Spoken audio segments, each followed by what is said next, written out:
Sunday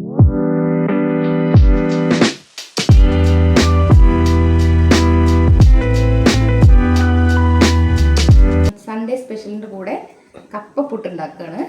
ഇത് കഴുകി വൃത്തിയാക്കി എടുക്കാം കേട്ടോ.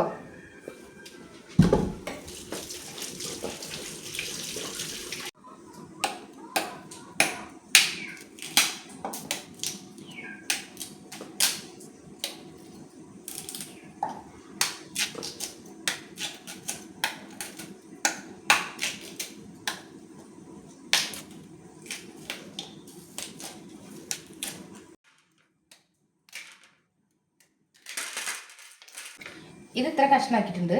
ഇത് നമ്മൾ പ്ലേറ്റിൽ വെച്ചിട്ട് ഇങ്ങനെ ചീകിയെടുക്കാം.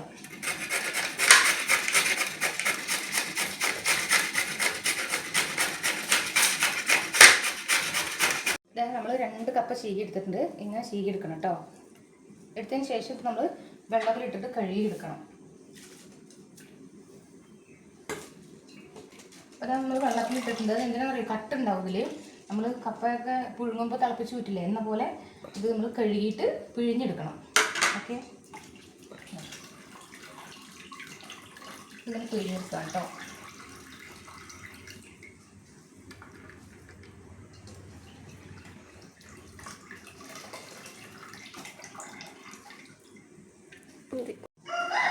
ഇപ്പം നമ്മൾ ഇത് കപ്പ നന്നായി പിഴിഞ്ഞെടുത്തിട്ടുണ്ട്. അതിലേക്ക് ആഡ് ചെയ്യാം പാത്രത്തിലേക്ക്.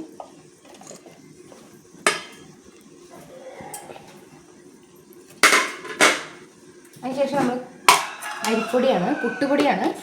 ഇത് ഒരു 2 കയ്യിലടി കേട്ടോ. ഇതിലേക്ക് നമുക്ക് വേണ്ട ഉപ്പ് ആഡ് ചെയ്യാം കേട്ടോ.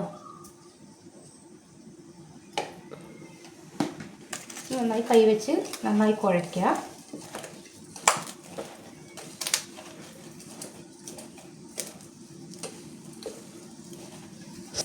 അപ്പോൾ അതാ നമ്മളിങ്ങനെ, നമ്മളിതിൽ വെള്ളമൊന്നും ആഡ് ചെയ്തിട്ടില്ല. കപ്പയിൽ ഓൾറെഡി വെള്ളം ഉള്ളത് കൊണ്ട് നമ്മളിത് വെള്ളം ആഡ് ചെയ്തിട്ടില്ല കേട്ടോ. ഇപ്പോൾ ഇതാ ഇതുപോലെയാണ്. നനയ്ക്കേണ്ട ആവശ്യമൊന്നുമില്ല. ഓൾറെഡി നനഞ്ഞിട്ടാണ്, നമ്മൾ കപ്പ കഴുകിയതാണല്ലോ. അപ്പോൾ പുട്ടുപൊടി മാത്രമേ ആഡ് ചെയ്തിട്ടുള്ളൂ. ഞാനിപ്പോൾ എന്താ ചിരട്ടപ്പുട്ട പോലെയാണ് ഉണ്ടാക്കുന്നത്. നിങ്ങൾക്ക് വേണമെങ്കിൽ പുട്ടും കുറ്റിയിൽ വേണമെങ്കിൽ ഉണ്ടാക്കാം കേട്ടോ. ഇതാ അപ്പോൾ നമ്മളിത് തേങ്ങ ഇതിലിട്ടിട്ടുണ്ട്. ഇനി നമുക്കിതിൽ കപ്പയും ആഡ് ചെയ്യാം.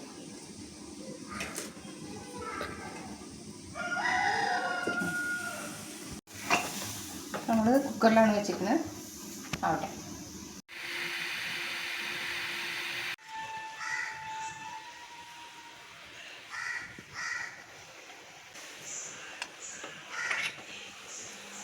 നമ്മുടെ കപ്പപ്പുട്ട് റെഡി ആയിട്ടുണ്ട്. ഇതാ ഇതിലേക്ക് വെക്കാം. പിന്നെ നമ്മുടെ സൺഡേ സ്പെഷ്യൽ പോർക്ക് ഇട്ട് വെച്ചത്.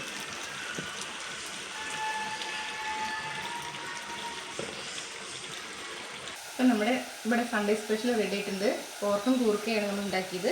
അതിൻ്റെ കൂടെ കപ്പപ്പുട്ടും നല്ല കോമ്പിനേഷനാണ്. എല്ലാവരും റെഡി ആയിട്ട് നോക്കണം കേട്ടോ.